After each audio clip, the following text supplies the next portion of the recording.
Hermanos, que el Señor les continúe bendiciendo.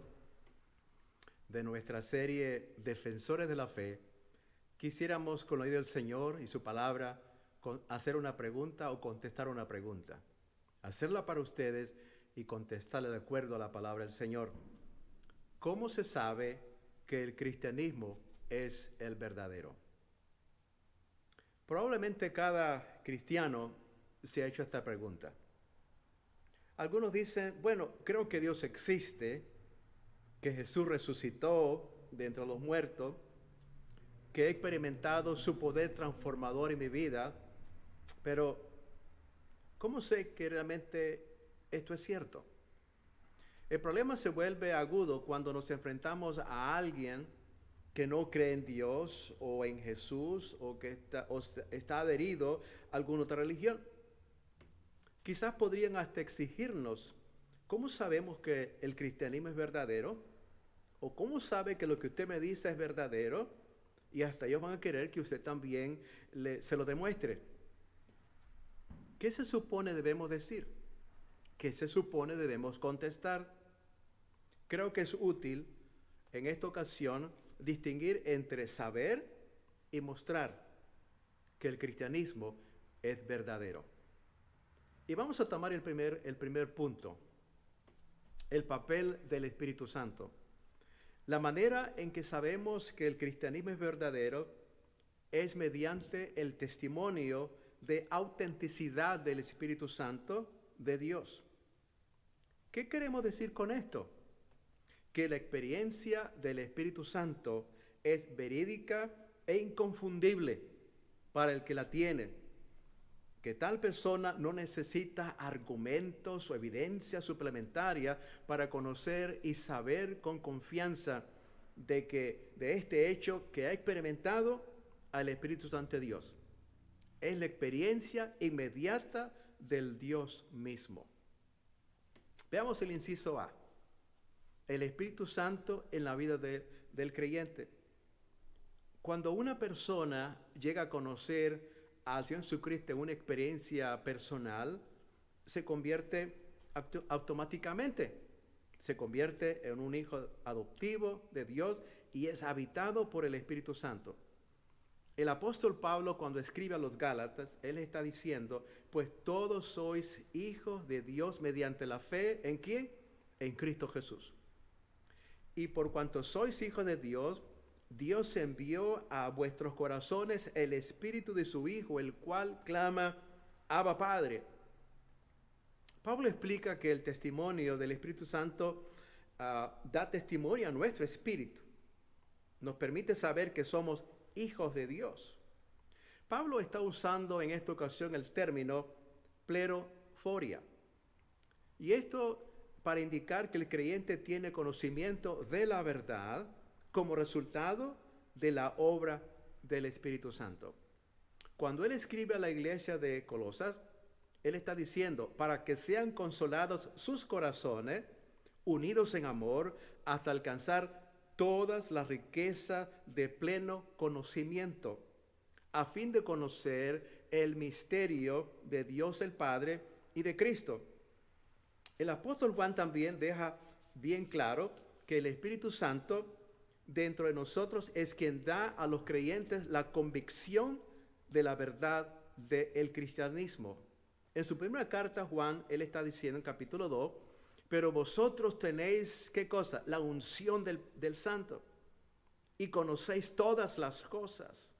Y el versículo 27 dice, pero la unción que vosotros recibisteis de él permanece en vosotros y no tenéis necesidad de que nadie os enseñe. Así como la unción misma os enseña todas las cosas y es verdadera y no es mentira, según ella os ha enseñado, permaneced en él. Juan no está hablando de probar el testimonio del Espíritu en nuestros propios corazones. Más bien, él está hablando de probar a las personas que vienen a ti diciendo que están hablando por el Espíritu Santo.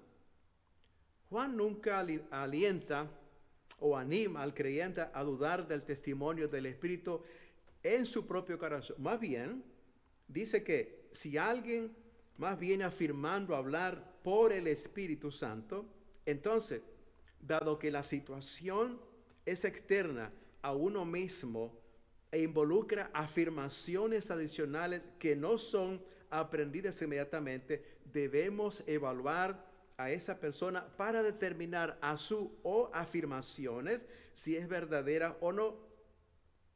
Juan también subraya otras enseñanzas de Jesús sobre la obra del Espíritu Santo.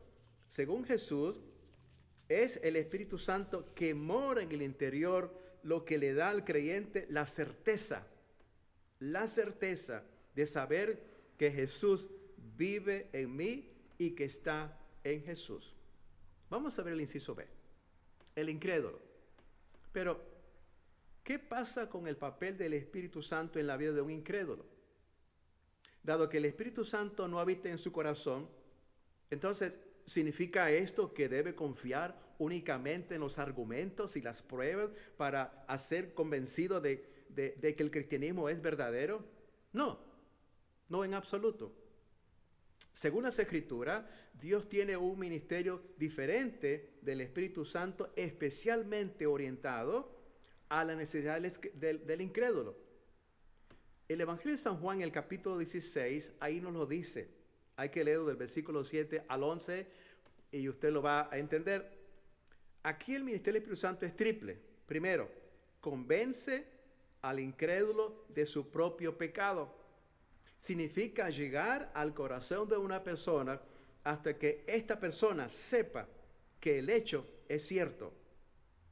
El Espíritu Santo condena al mundo de su pecado, del hombre que ha pecado, porque pierde el rastro, esto es, no llega a cumplir con la gloria de Dios, sale del camino correcto, está quebrantando la ley de Dios. Número 2, lo convence de la justicia de Dios. El Espíritu Santo condena al mundo por su falta de fe, porque un hombre no tiene justicia que sea aceptable para Dios. No podemos, no tenemos. ¿Por qué? Porque la justicia del hombre es humana, tiene un fin. La justicia de Dios convence al hombre de que Jesús realmente fue recibido en el cielo por el Padre porque fue justo. Que Jesús aseguró la justicia para todo hombre. Que el hombre puede acercarse a Dios a través de la justicia de Jesús y que Jesús es el hombre ideal y perfecto, al que no conoció pecado por nosotros, por usted lo hizo pecado, para que nosotros fuésemos hechos justicia de Dios en él. Eso dice el apóstol Pablo en 2 Corintios 5:21.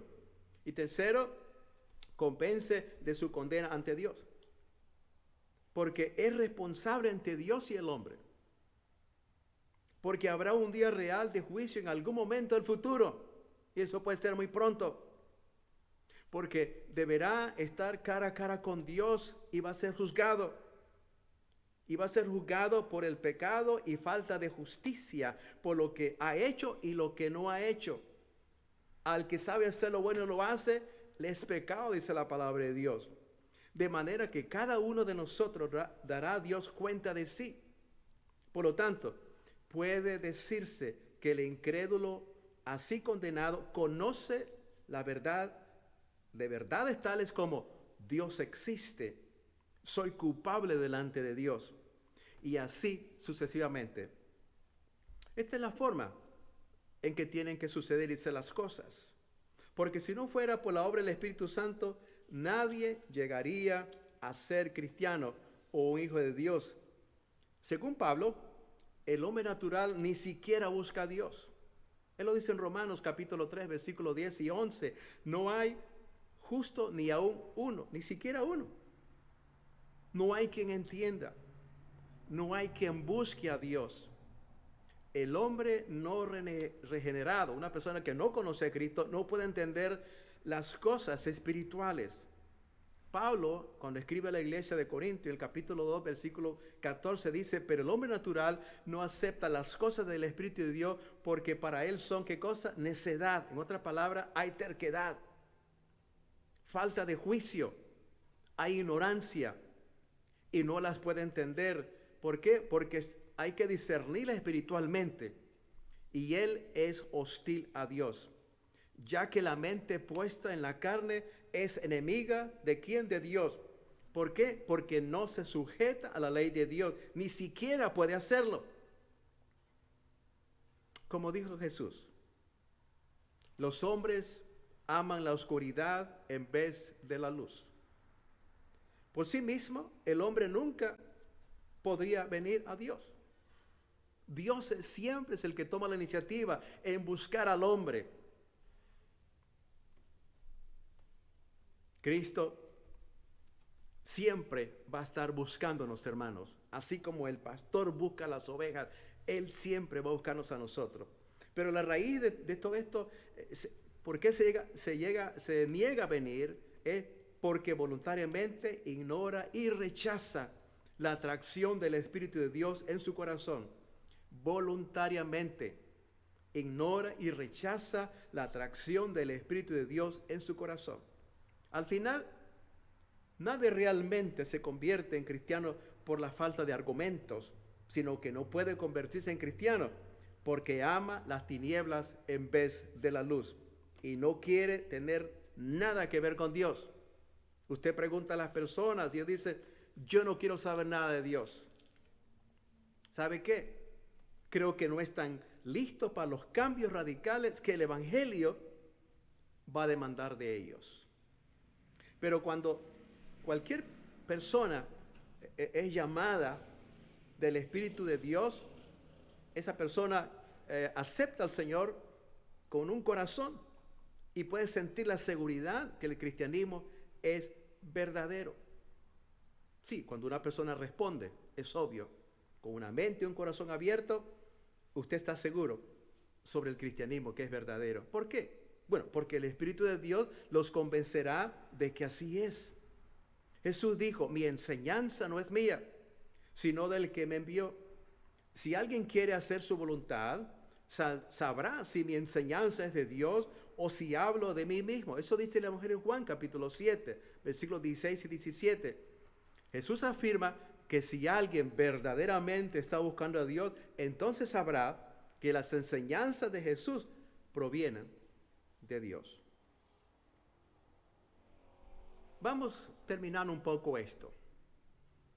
Vamos a hacer unas preguntas. ¿Cómo saber si eres cristiano o hijo de Dios? ¿Cómo saberlo? Y déjeme decirle algo. Vamos a suponer que usted va a morir hoy. ¿Por qué Dios te debe dejar entrar al cielo? ¿Por qué? Una respuesta común que las personas dan es porque yo creo en Dios. Pero eso no prueba en absoluto que eres cristiano o un hijo de Dios. ¿Y sabes por qué? Porque los demonios creen también. Y ellos están seguros que van a ser castigados en el infierno. Los demonios saben muchas cosas claramente en relación con Dios y la religión, pero ellos no tienen un conocimiento de lo santo. Vamos a ver. Me gustaría darles a ustedes crédito de que conocen la doctrina de la palabra de Dios. Pablo en sus cartas pasa de la doctrina a lo práctico, algo que hemos estado hablando por un tiempo, y si han leído la Biblia, ustedes saben que eso es cierto. La primera parte de su carta siempre habla de doctrina y luego va a la práctica. Él da consejos cómo debe ser nuestra manera de vivir entre los creyentes. Acuérdense que las cartas fueron escritas a los creyentes, no a los incrédulos, no a los inconversos. Una pregunta. ¿Qué tanto de lo que usted sabe lo está poniendo en práctica? ¿Qué tanto de lo que usted sabe de la palabra de Dios, de lo que usted entiende de la palabra de Dios, qué tanto de la doctrina que usted sabe lo está poniendo en práctica? ¿Sabe cuál es el problema que tenemos? Conocemos, pero nos cuesta demostrarlo. Nos cuesta pasar del conocimiento a la práctica. Tenemos problemas en pasar ese pequeño puente que nos conecta con nuestros hermanos o semejantes, como que lo pensamos dos veces, como que si lo que somos llamados a hacer por nuestro prójimo hermano no lo merecen. Afloran nuestros prejuicios. No importa cuánto conozca la gente acerca de Dios y la Biblia, no es una señal segura de salvación. El pecado, destruyó la naturaleza espiritual, pero no las habilidades naturales, tales como la memoria. El Espíritu Santo ahora trabaja en el mundo guardando a la humanidad de ser tan malvado como puede llegar a ser. Y aquí reflexionemos un poco. El orgullo es el inevitable resultado de las falsas falsas experiencias espirituales, aun cuando ellas están cubiertas con un disfraz de gran humildad. Cuidado con eso. La verdadera obra de Dios en el corazón produce, ¿qué cosa? Humildad. No causa ningún tipo de ostentación o autoexaltación. No, eso no es el resultado, no.